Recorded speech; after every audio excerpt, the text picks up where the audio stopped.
So much. I'm really honored to be here. It's great to see so many people here, including some people that I know, like Rabbi Stephen Einstein and Etty Taft. And I look forward to seeing all of your reactions during the talk today. To answer your question, I'm in Los Angeles City, the city of Los Angeles, and we can smell the smoke from the fires, but it's not so bad here. And my hearts are with the people in the Bay Area and elsewhere who are really strongly affected by the fires. Today, we are going to talk about Jewish surnames. And this is a topic that I find really fun and interesting. I am going to share my screen with you so you can see some images and some videos.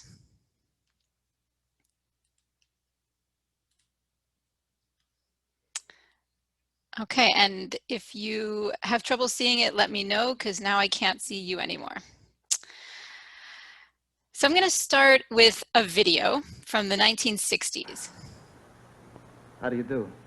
How do you do? I'm Hershey Horowitz. I'm Mary Elizabeth Doyle.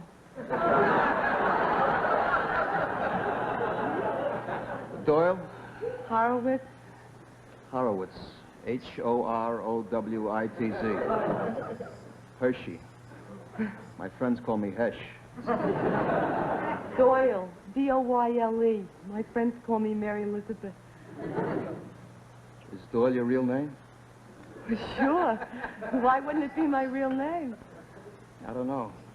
I mean, I was just hoping No, we're Doyles. We're Dempseys on my mother's side. Dempsey. Horowitz. Schmolowitz on my mother's side. So that's a comedy video, but it has a lot to say about Jewish surnames, and it just begs a bunch of questions. When did Jews get their surnames, and what's with the Owitz and Berg, and why do so many Jews have places in their surnames? And also, why did so many Jews in the US change their surnames, as the final part of that sketch implied? I'm going to answer these questions, and much of the information here comes from books and articles by my colleague Alexander Bader, who has written many, many books and articles about Jewish names around the world. My main points today are that there are both commonalities and differences in the names that Jews have all around the world. We see commonalities in the combined trends of assimilation and distinctiveness. That is, they integrate into their society. They have names that are similar to their non-Jewish neighbors, but they also have names that are distinct. There's also tradition and creativity. They maintain certain traditions of using particular names, and also creativity in how they apply those traditions. We also see some common professions and traits, and we also see in these names around the world a common migration history, that Jews have migrated from place to place. We also see common sources of influences, local cultures, biblical and rabbinic texts, and pre-migration cultures. But we also see diversity. We see different migrations, different legislation in different places, and different naming patterns. So let's start with the history. Traditionally, Jews didn't have hereditary family names. They would be named something like Rachel bat Moshe, Rachel, the daughter of Moses, or Shlomo ben Yishai HaKohen, Solomon, son of Jesse of the priestly caste. But Jews did start to acquire hereditary family names, starting in the 13th to 15th centuries in Spain and Portugal, 14th and 15th centuries in Sicily, 15th and 16th in Morocco, and then later in Italy, Prague, Frankfurt, and Alsace-Lorraine. And it wasn't until the late 18th century that Jews in other parts of Europe started to get their hereditary family names. And this happened sometimes as general decrees for all citizens based on the modernization of their nation states or their empires, and also sometimes based on the emancipation of the Jewish community in particular. When they were no longer seen as one big entity, they were seen as autonomous individual citizens. And so this happened in 1787 in the Habsburg Empire, 1808 in France, and then later in the Netherlands, Prussia, Poland, and other parts of the Pale of Settlement, Lithuania, Ukraine, and Belarus.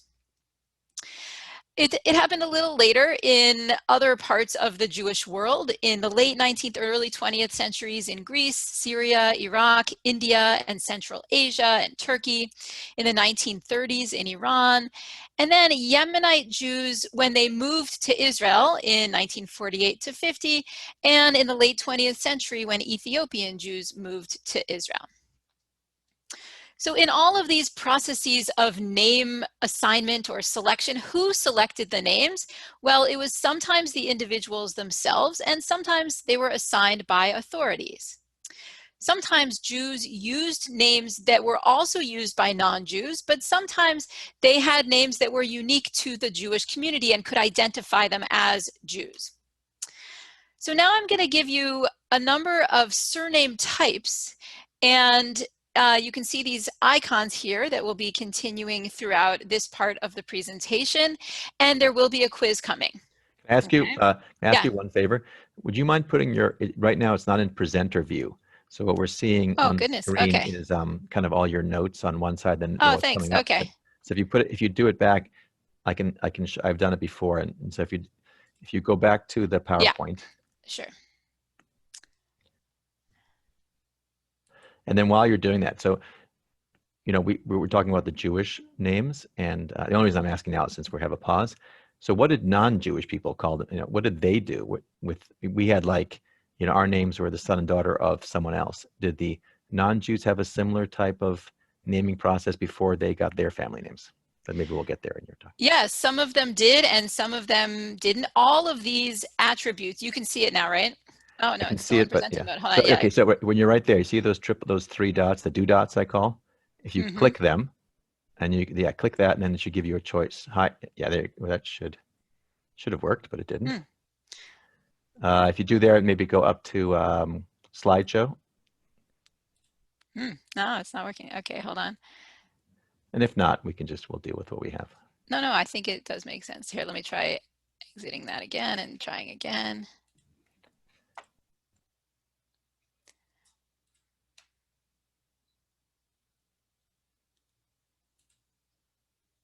Okay, let's try that one more time. Huh. Oh, now it's not letting me share it at all. Can you see the slides now? Yeah, I can see the slides. Okay, there we go. Better? Yes. Yes. It worked? Okay. It's no longer in presenting mode, right? Correct. It's in the good one. Okay, cool. Yeah. So here we go. So patronymic names were a common name type, and you can see here a number of names that have names of our patriarchs and matriarchs, biblical characters: Abramovitch, son of Abraham; Isaacson, son of Isaac; Jacobs, son of Jacob, and sometimes just the name itself, Moses, meaning that they had an ancestor named Moses. That was in Ashkenazi communities. In Sephardi communities, you have similar names, but without a suffix, sometimes with the suffix "e." So names like Nisim, Sason, Rachamim, Nachmani. In Georgian Jewish communities from the area of the Central Asia called Georgia, not the state of Georgia, names like Aron Ashvili, David Ashvili, Ischak Ashvili, Yaakov Ashvili.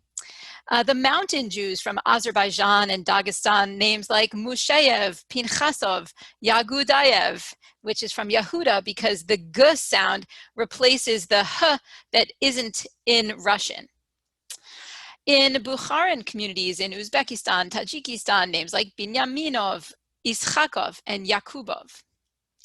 And in Iranian Jewish communities, names like Yaghobian, the son from the group of Yaakov, Danyalpur, son of Daniel, and Achamzadeh, born of Chacham, which means rabbi. So Achamzadeh means son of the rabbi.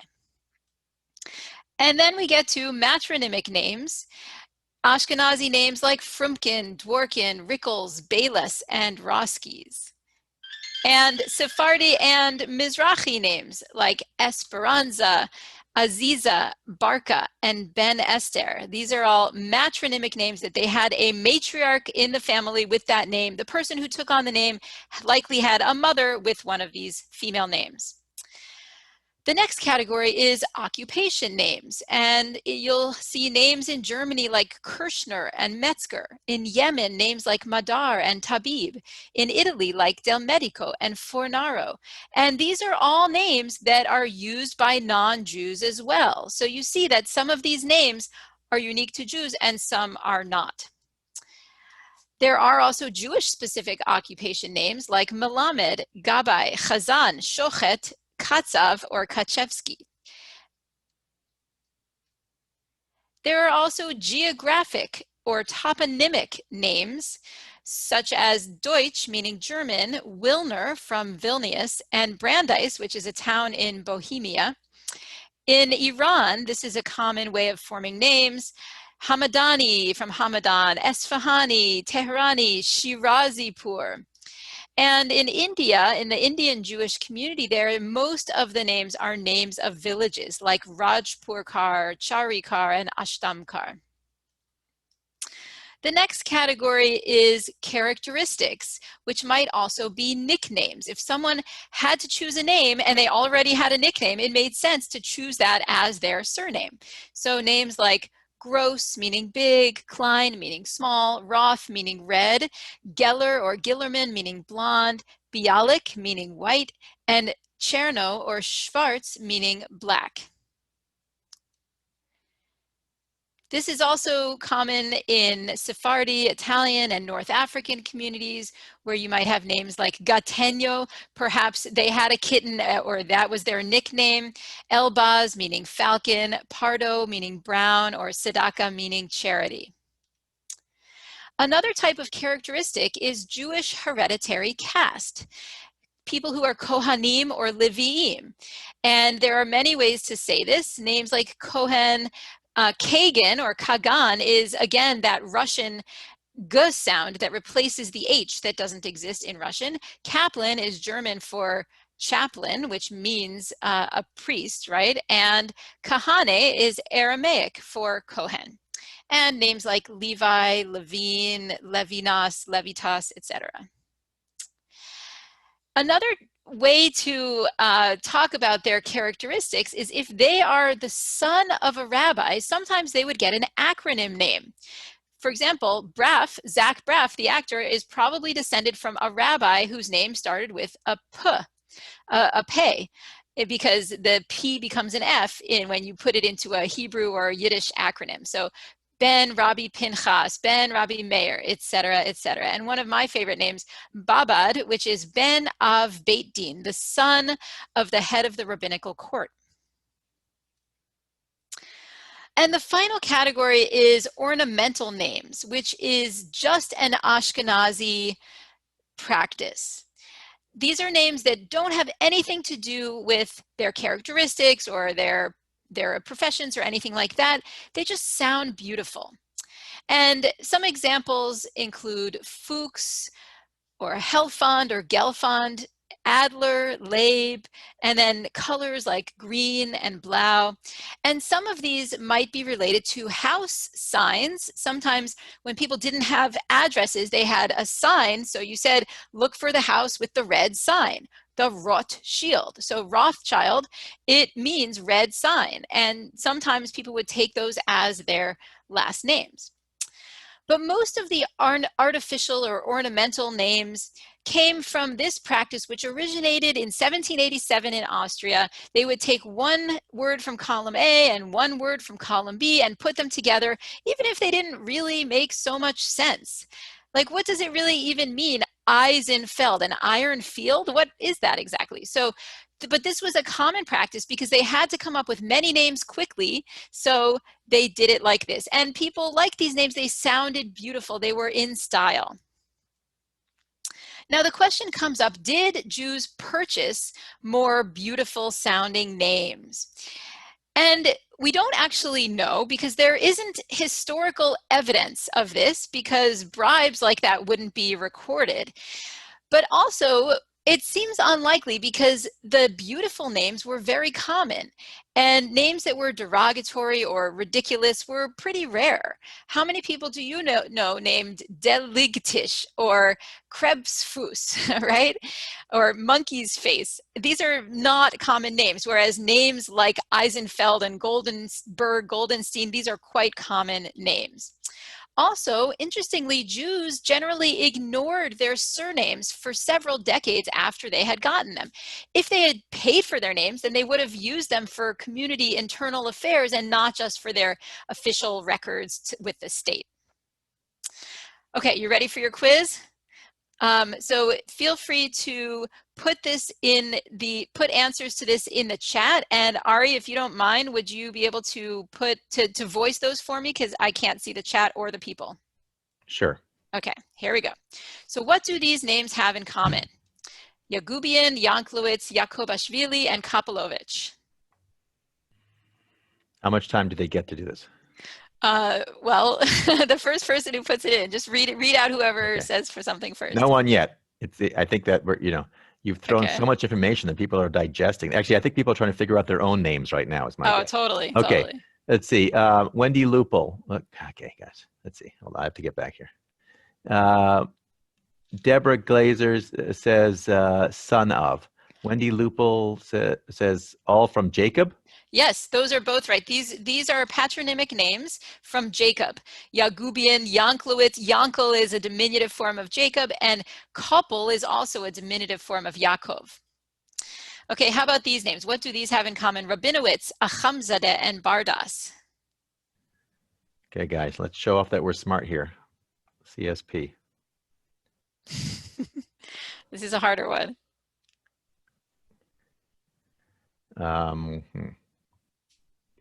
Rabbi? Is there rabbis? Yes. The rabbis? They are rabbis. And locations? No, these are just rabbis. These are patronymic names that all mean son of the rabbi. So Rabinowitz, Rabin-owitz, son of the rabbi. Achamzadeh, son of Chacham, which means rabbi. And Bardas is one of these acronym names that means they were the son of a rabbi named something that starts with a D and a S. Okay, what do these have in common? Scheindlin, Zeldin, Bayless, Saracen, and Ben Esther.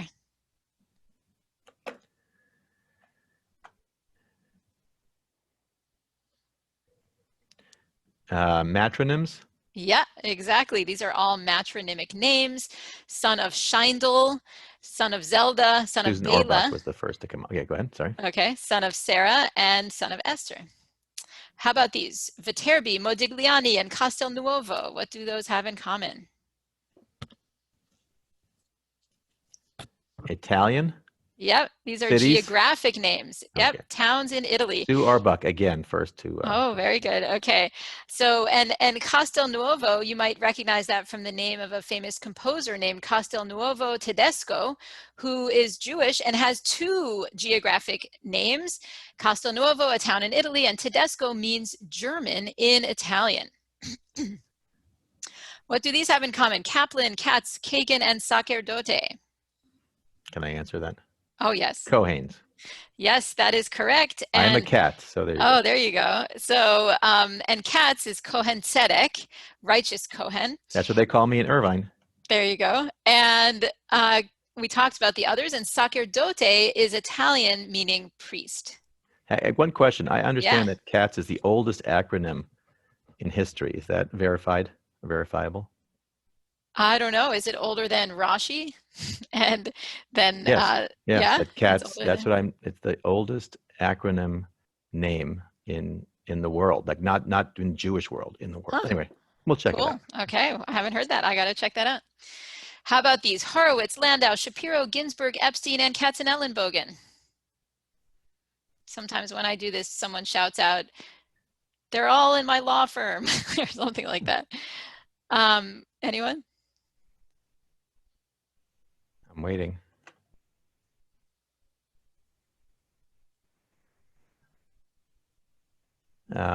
Cities? Yeah, Places? these are all towns in Hodesh. Ashkenaz. That's right. And Katzenellenbogen is a weird name. It literally means cat's elbow, but it is a town in the area of what's now Germany mostly. And these names, Pardo, Charney, Blau, and Weiss.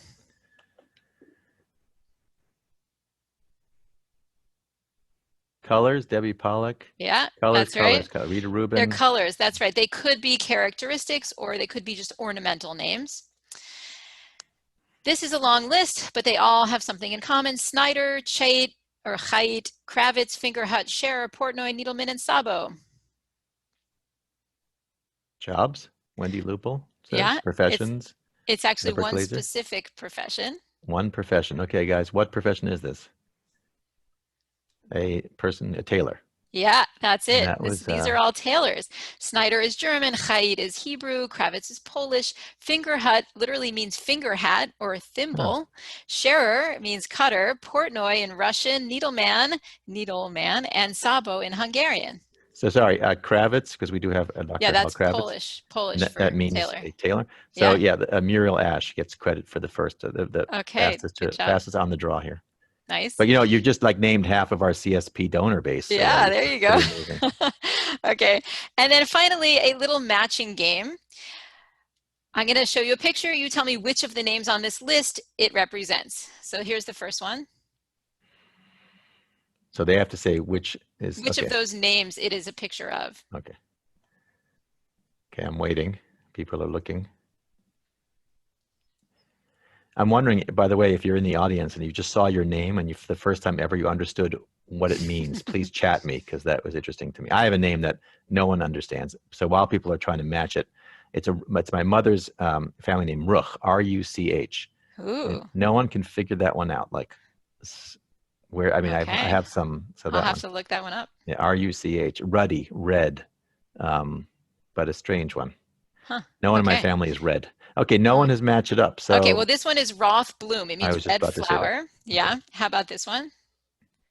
Ari, why don't you just guess this one, please? I'm waiting for the next one. I still have Rothblum up on the screen. Oh, you didn't get the, Next one. Did it freeze? Because it's on my screen. It's not showing on my screen yet. No more pictures are showing up? Yeah. Okay, so how about this one? Can you see that branch there with the roses? No? No, I saw it for a second and then it. Ooh, that's not good. Okay, there's something. You're just. Okay, well. There's a piece of gold. Okay, well, there's one in the, we'll go top. With gold. We'll go with Goldstein. Oh, there's a branch. I see. There's a branch. Oh, you see the branch. Yeah. So anyway, the branch is Rosenzweig. That's right. And the stone is Goldstein. Right. The rose branch and Goldstone. And then this one is Sternberg, Star Hill, which doesn't really make sense. And Eisenfeld and Birnbaum, pear tree. Huh. So these are the ornamental names that we talked about before. Okay, you guys did so well on these quizzes that you earned a song. Here's a little song that just highlights the importance of distinctive Ashkenazi Jewish last names in American Jewish culture. Here we go. When the season's over and my lonesome journey ends, that's the only time I see my family and my friends. I drive up Ocean Parkway, and before I stop the car, my ma leans out the window and she hollers, "Here we are."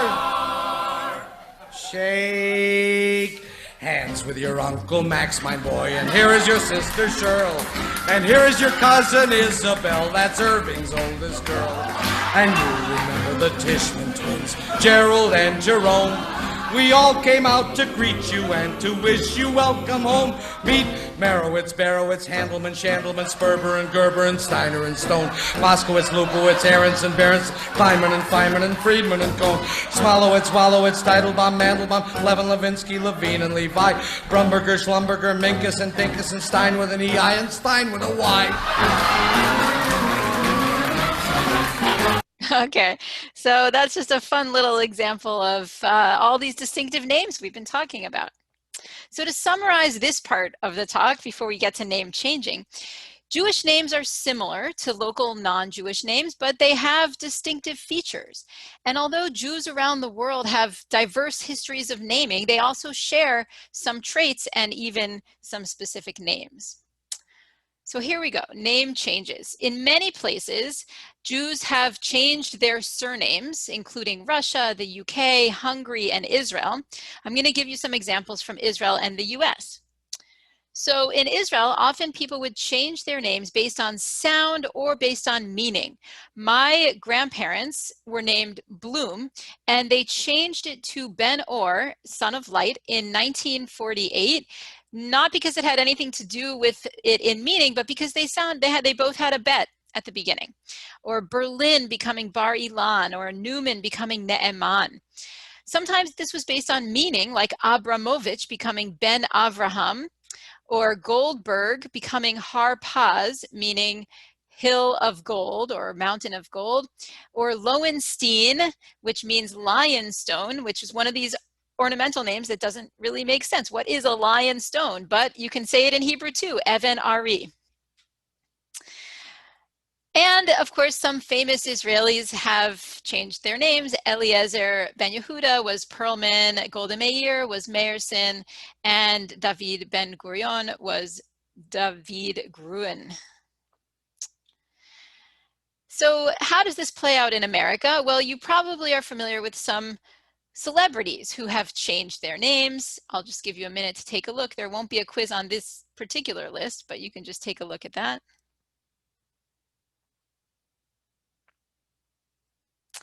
And now I'm going to show you some names and see if you can tell me who they are. Okay, here, and you can put this in the chat too if you know it. This is the first one, Isser Danilovich. I know who that is. You can say it if you want. Yeah, Kirk Douglas. That's right. And Judy Tuim. Anybody? That one I don't know. Anybody know out there? Judy Garland, according to Joseph Lauer? No. Nope. Another. Judy Holliday? Yeah, Judy Joseph Holliday. Lauer. That's Sorry, right. Joseph Lauer said Judy Holliday. Oh, there you go. Ernie Schwartz.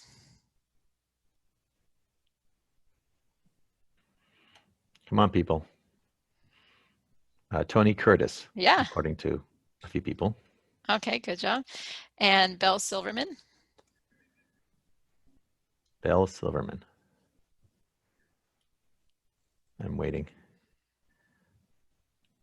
Well, Gary Kazin said Bubbles Beverly Sills. Yes, that's right, Beverly Sills. Alan Stewart Königsberg.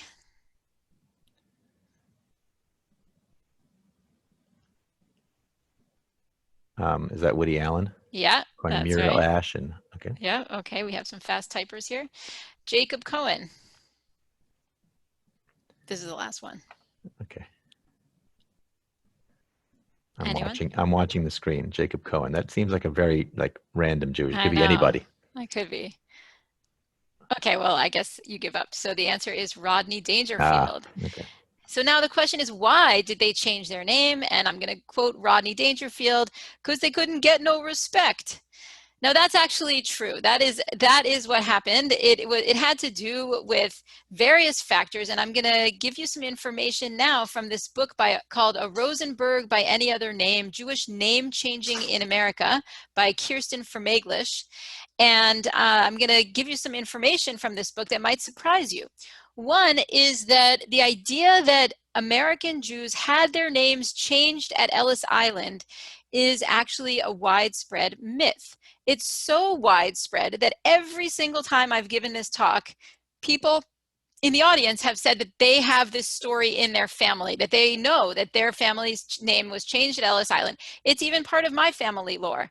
My great-grandfather was named Sam Schultz, and so were his 4 brothers, because their names were Shleme, Zalman, Shmuelbear, Shimon, and something else that I can't remember. And so they all ended up with the name Sam Schultz. And the family lore was that they were in line at Ellis Island, and the clerk said, oh, you're Zalman, I'll give you the name Sam. You're Shimon, I'll give you the name Sam. That's not what happened, though. The history shows that the clerks were actually required to check them off with the same name that was on the ship manifest. So if they, and most of them didn't change their names in Europe at their ports of departure, they changed their names later as they were integrating into American society, when they tried to get a job and found that it was hard to get a job with a name like Schmulbear or Zalman. It was easier to get a name with a job with a name like Sam. And so they changed their names later, sometimes unofficially. If you just go by a name long enough, then eventually that becomes your name and you don't have to officially change it, but often through official name change petitions. And so this wonderful book explores this phenomenon in many different ways, including through name change petitions. And what she found was that it was really a response to anti-Semitism in New York in the mid-20th century. It enabled upward mobility. It allowed Jews to choose when to identify as Jewish, not just for other people to automatically know that they are Jewish. And another myth is that when people changed their names, it meant that they were leaving the Jewish community. They didn't want to be Jewish anymore. That's really not true. There are plenty of important leaders in the Jewish community and donors to synagogues and federations who have names that are no longer Jewish because they were changed. So part of the discrimination that people experienced was not just in the workplace, but also that many hotels wouldn't allow Jewish guests. And in fact, the AAA published lists of restricted and unrestricted hotels, like the movie The Green Book. Here's an example of a discriminatory form, admissions form, from a university in the 1940s. They asked for nationality and religion and name of father and mother and their birthplace, and even names and birthplaces of paternal and maternal grandparents. So even if people changed their names, they would know, if they were truthful on their applications, what their family's history was. Now, this started to change in the 1960s. The quotas and other discriminatory admissions practices stopped at most schools, and the hotels improved. And so we see a decrease in the percentage of name change petitions that were for ethnic reasons. It was really high in the 40s, and it got lower in the 60s and even lower after that. So in the 1970s and 80s, we see fewer name changes. This has to do with decreased anti-Semitism, but also Jews being financially secure, and also broader trends in American society, like pride in Jewishness increasing because of the civil rights movement and the broader American celebration of ethnic distinctiveness and authenticity. And also, Jews were far enough removed from immigration that they weren't rebelling against their immigrant parents. So in this period, in the 80s, 70s and 80s, we also see an increase in distinctive Jewish first names, that Jews are more willing to give their babies names that are identifiably Jewish. And we also see some people reclaiming their ancestral family names, like Irving Wallace, whose son, David, changed his last name from Wallace back to the family name of Walachinsky. Or Melanie Kay, who took on Kantrowitz as a second name. It was the name her family used to have. And today, Jewish celebrities often keep their distinctively Jewish names, like Adam Levine, Sacha Baron Cohen, and Rachel Weisz. So in conclusion, many American Jews do not have identifiably Jewish surnames now because of intermarriage and name changing, but surnames still remain an important aspect of how Jews identify in America, how people show others that they're Jewish, and how people make assumptions about others based on their distinctive names. And we see both unity and diversity in Jewish naming practices around the world and throughout history. we see that Jews have come up with creative ways to maintain their distinctiveness as Jews while also integrating simultaneously into the local society, both by the names that they selected and by the names that they changed to in various times that they wanted to integrate into societies. Now we see this with the surnames and the name changing, but we also see this in other domains. So I've talked about the onomastic domain having to do with names, but we also see this in language, in music, in food, and in other cultural practices that Jews are both integrating into society through their language or their music, and also maintaining distinctive elements of those cultural practices. Thank you very much. Thank you. I'm sure we have some questions, so we'll call on our group now. But before we start, so do you have an expert out there? Like, let's say your name is Susan Orbuck, who's one of our guests, and she cannot figure out where her last name comes from, unless you know it right away. Or like in my case, my family, Ruch, R-U-C-H. I was doing family research. We took a group to Lithuania and Poland, and Lithuania is my family country of origin for hundreds of years. I've been able to go back to like the 1700s, but I can't figure out, I mean, I can figure out now when we got our name based on the history you told us. That's how we can find out. But I don't know why they adopted Ruch. It doesn't, there's no, you know, so is there like a book I can read? Is there an expert I can hire to figure out where our name? So I have these books right behind my desk here. And there we go. This is a book called A Dictionary of Surnames from the Russian Empire, which has a lot of Ashkenazi names, but there are also dictionaries for German Jews and Sephardic Jews, Jews in various places in Italy, Morocco. So I'm happy to look up some of these names. I don't have all the books at home. I'm trying to raise money to create a website that would have all of these names. One way that you can look them up is by looking at the website of Beit HaTfutzot, the Museum of the Jewish People, but it's not perfect. It has a lot of problems and it doesn't have all the names. And so Alexander Bader and I have talked about how nice it would be to have a website that had all of these names. If you have a question, you're welcome to email me and I'll try to look it up. If I can't find it, then I will ask Bader or try to figure it out. Okay.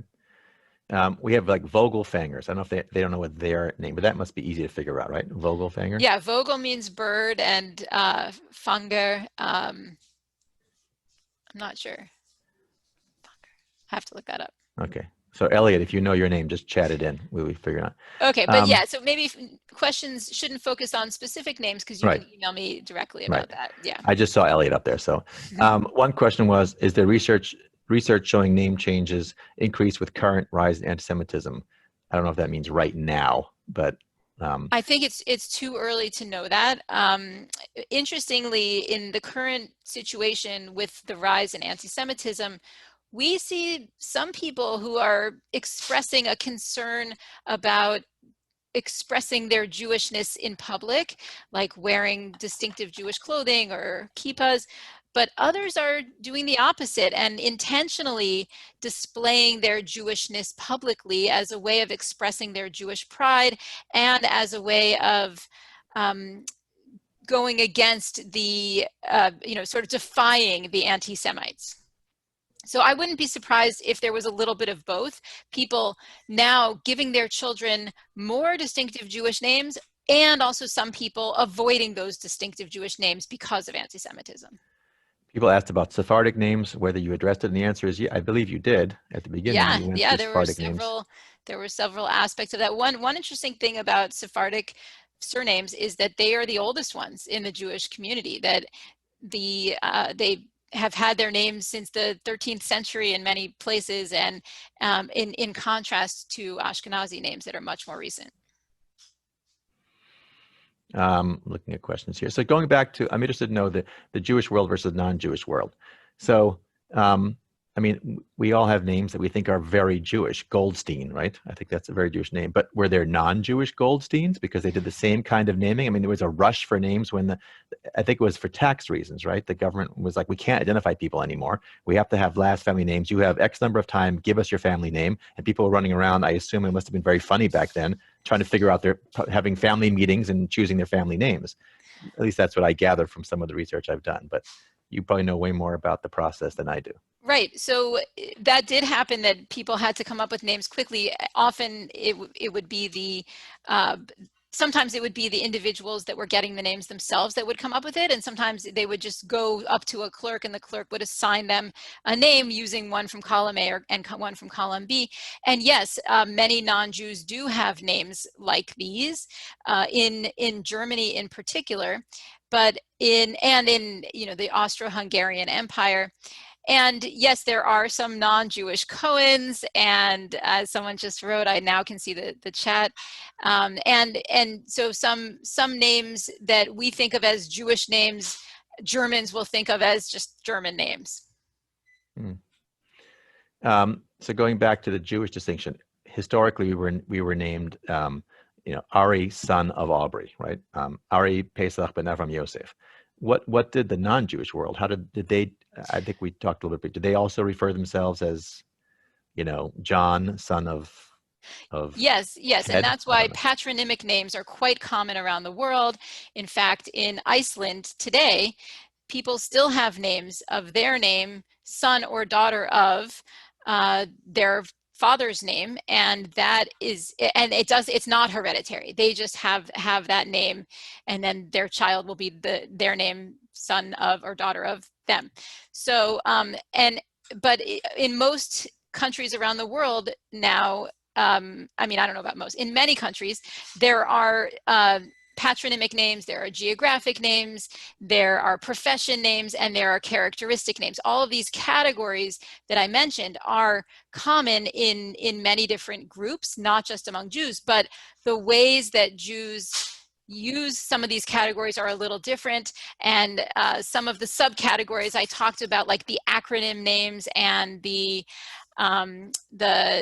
specific Jewish profession names and some of the biblical names with the son of after it, the combinations of Germanic and Slavic morphemes, those are specifically Jewish. My family didn't really come through Ellis Island because I'm an immigrant, I guess. My family moved here in 1973, but you do hear the story that you mentioned about people saying their names are changed at Ellis Island. Why is that the common mythology? Yeah, it's so interesting because there's some speculation about why there is this myth. One is that people didn't want to put the officials in a bad light. The idea that's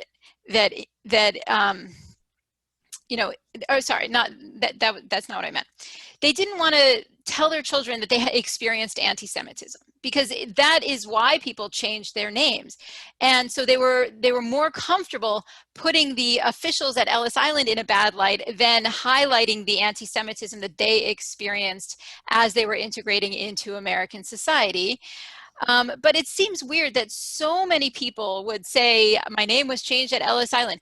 It's more likely that this myth arose a few generations after it actually happened, when the person who did arrive in 1889 or 1904 were no longer alive to verify whether this happened or not. And in fact, in the 1970s, that is a period when the lore surrounding Ellis Island in the American Jewish imagination really proliferated. And there were a lot of stories and conversations about Ellis Island being a central part of the American Jewish immigration story, even among people who did not have ancestors who went through Ellis Island. Some people talk about their names being changed at Ellis Island when their family arrived when it was Castle Garden, or when their family didn't even arrive through Ellis Island, when they arrived through Galveston or through somewhere else. And so it's so interesting how it became such a pervasive myth. And I'm sure some of you are thinking right now, but it did happen in my family. My name was changed at Ellis Island.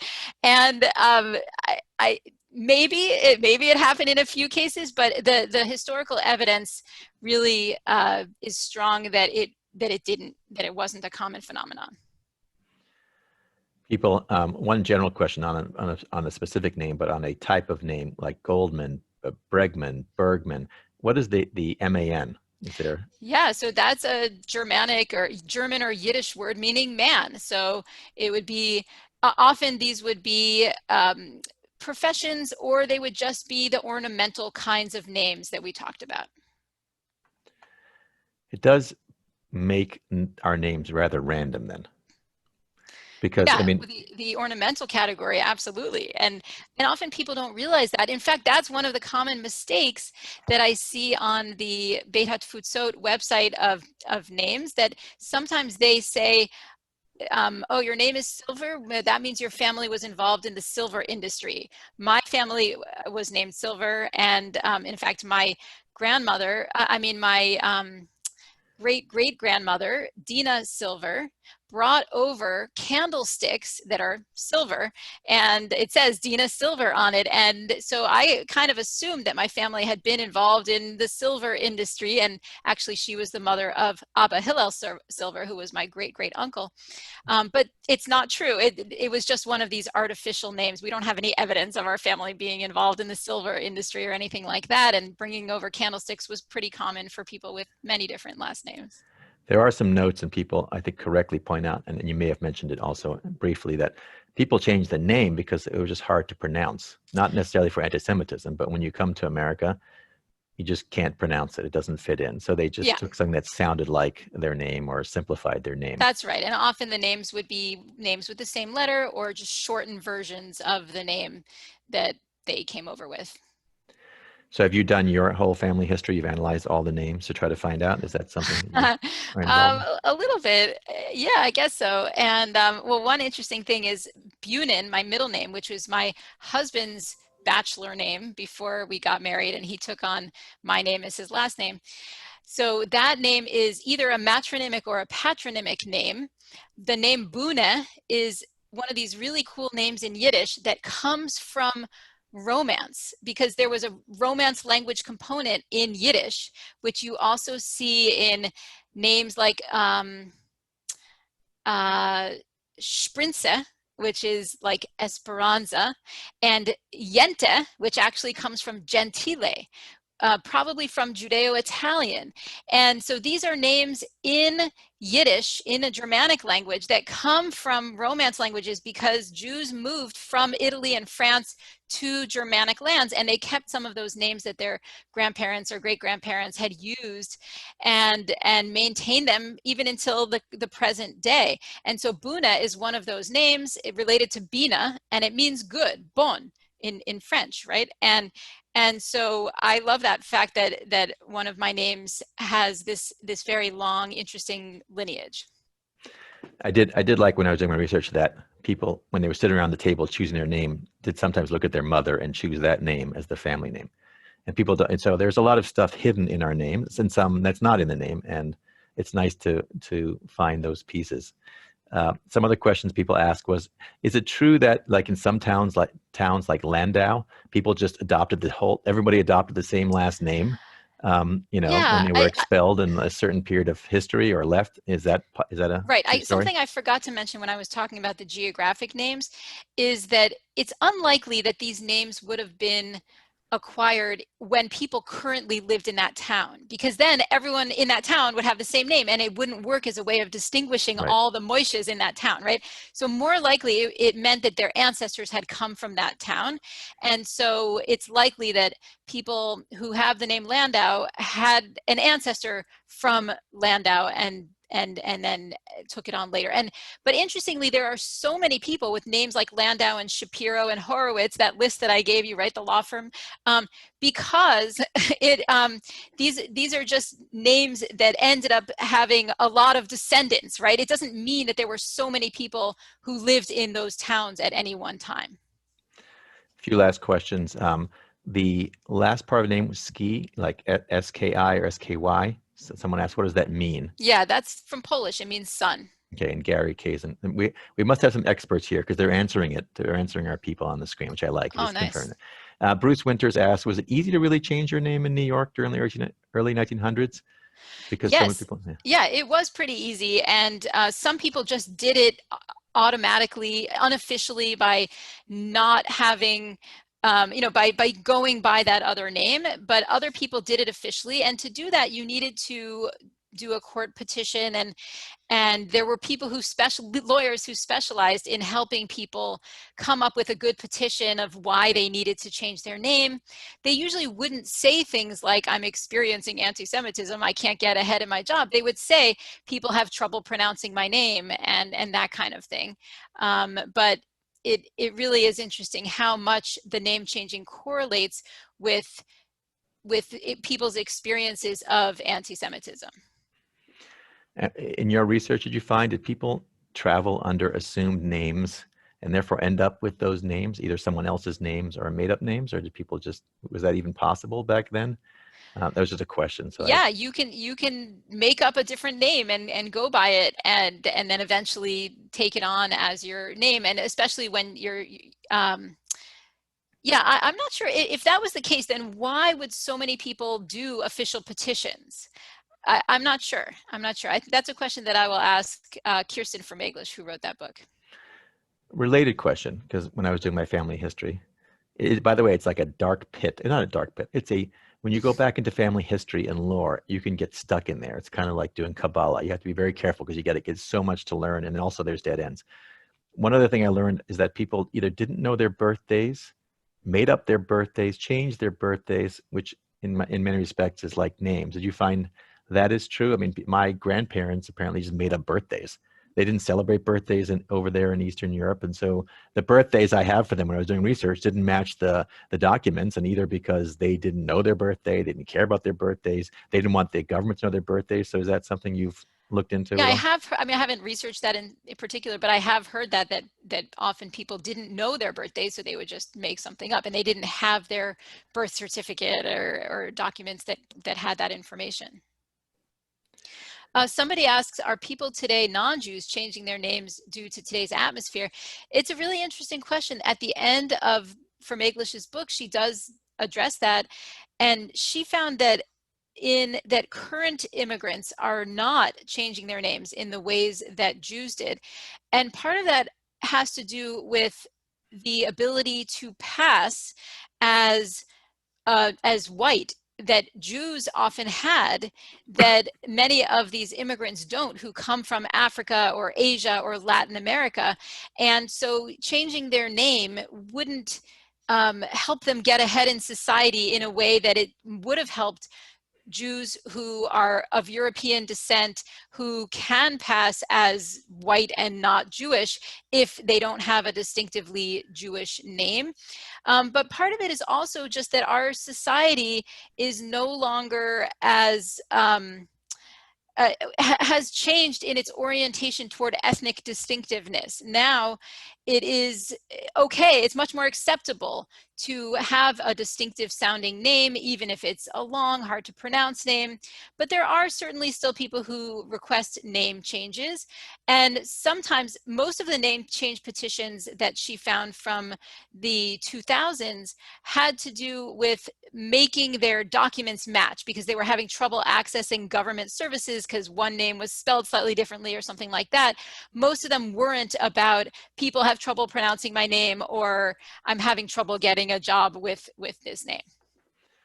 Carl Cedar, I know we're wrapping it up. Wants to know if you know of any stories of people actually changing names from non-Jewish names who are not Jews to Jewish names, or to get ahead in the world. Yes, of course. The opposite. Famous example is Whoopi Goldberg, right? Yeah.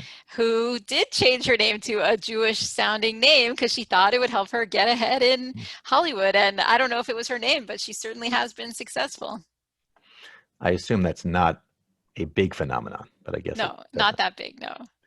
Well, thank you. This has been a great program. Again, many of us hopefully maybe know about our names, or now are more interested in our names and where they come from.